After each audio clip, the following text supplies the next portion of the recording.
Have you ever wondered what really goes on in the world of hacking? Today, we're going to peel back that curtain. Now, we're not here to learn how to break into things, but to understand the mindset of those who do. Why? Because the best way to build a solid defense is to know the playbook of the offense. So let's jump right in. Okay, let me ask you something. Just take a second and think about it. When you're online, what's that one thing that gives you that little pit in your stomach? Is it your personal info getting leaked? Maybe the idea of someone peeking through your webcam? Or is it just that weird, creepy feeling that you're not totally safe? Yeah, that feeling is completely normal. In a world where we're plugged in 24/7, it's so easy to feel like there are these invisible ghosts in the machine. But here's the thing. The very first step to getting rid of that fear and taking back control is actually understanding what those ghosts are and how they operate. So let's do exactly that. We're going to start turning that fear into knowledge. And our first stop is decoding what digital security actually means. We got to start with the basics. You know, at its core, security is a super simple idea. It's just about being free from potential harm. It doesn't matter if it's the lock on your front door or the password on your laptop, the basic goal is always the same. Keep the bad stuff out. Okay, so take that simple idea, and now let's bring it into our online lives. That's cybersecurity. It's the whole practice of defending all of our digital stuff, our computers, our phones, you name it, all of our data from people who want to do harm. And we can get even more specific. If we zoom in a little closer, we get to network security. This is all about protecting the connections themselves. We're talking about the Wi-Fi at your local coffee shop, the network at your office, the very pipes that let all our devices talk to each other. This is a fantastic way to picture how all these pieces fit together. Think of information security as this huge umbrella that covers everything: paper files in a cabinet, digital documents, you name it. Then, tucked underneath that, you've got a slightly smaller umbrella, cybersecurity. It only cares about the digital stuff. And then under that, an even more specific umbrella for network security, which is just focused on keeping the connections safe. All right, so we've got the playing field mapped out. We understand the layers of defense, but to really get what's going on, we have to learn the lingo. It's time to open up the hacker's dictionary. Pretty much everything in the world of security is built on what's called the CIA triad. No, not that CIA. It stands for confidentiality, integrity, and availability. Think about your online bank account. Confidentiality means only you should be able to see your balance. Integrity means no one can just go in and change the numbers. And availability means the website is actually working when you need to log in.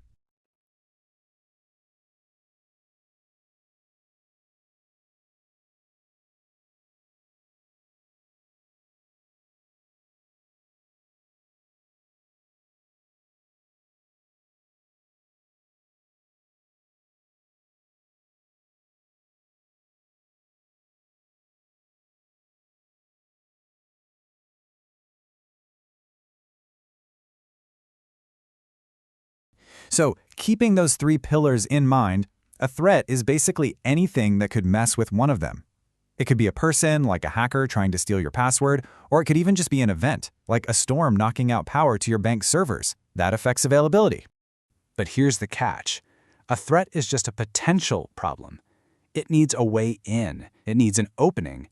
And that opening, that crack in the armor or flaw in the code, is called a vulnerability. It's the unlocked window that the threat is desperately searching for. So how does a threat actually use a vulnerability? With an exploit. An exploit is the specific method, the tool, or the piece of code that's designed to take advantage of that unlocked window and climb right on through. It's not just the potential for a break-in, it's the how. Okay, we've got the vocabulary down. Now let's meet the people involved. Because in the hacking world, it's not all just good guys and bad guys. It's a little more complicated, and it really comes down to what color hat they're wearing. This chart breaks it down perfectly. You've got your black hats. These are your classic movie villains. They're in it for money, for disruption, for chaos. They're the ones breaking the law. Then on the other side, you have the white hats. These are the good guys, the ethical hackers. Companies actually pay them to find weaknesses so they can be fixed. And then you've got the gray hats, who live in that murky middle. They might break into a system without permission, but then they'll turn around and tell the company how they did it. It's a real gray area. And that brings us to this idea of ethical hacking. A white hat might use the exact same tools as a black hat.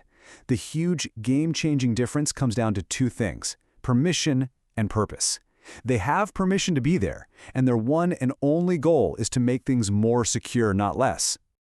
All right, we've set the stage. We know the key terms, we know who the players are. Now for the main event. It's time to look at the playbook itself, the step-by-step process that attackers follow. Most hacks don't just happen out of nowhere. They typically follow these 5 distinct phases. It always starts with gathering information, then probing for a weakness, then the actual break-in. But it doesn't stop there. Then they make sure they can get back in later, and finally, they try to erase any evidence they were ever there. Let's walk through each one. First up, Phase 1, reconnaissance. This is basically the homework phase.